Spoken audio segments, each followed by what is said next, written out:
সুপ্রিয় শ্রোতা, আজকে আমি এমন একটি আমলের কথা বলবো যে আমলটি আমাদের সবার জীবনেই কখনো না কখনো খুব বেশি প্রয়োজন হয়ে পড়ে।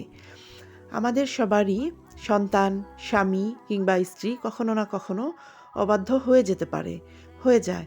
তখন আমরা এই আমলটি করলে খুব বেশি উপকার পাবো। অবাধ্য সন্তান, স্বামী কিংবা স্ত্রীকে বাধ্য করার জন্য এই আমলটি খুব কার্যকর ভূমিকা রাখে।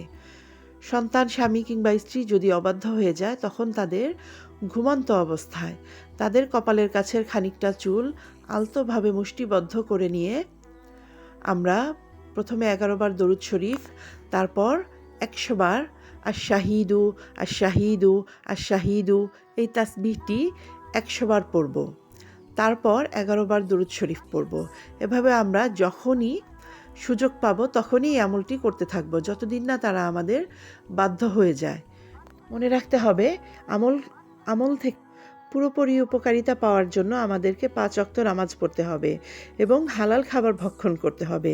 সেই সঙ্গে আমরা যদি তাহাজ্জুদ নামাজ পড়তে পারি প্রতিদিন, তাহলে আমাদের সন্তানের জীবন বরকতময় হবে, সংসারে শান্তি ফিরে আসবে।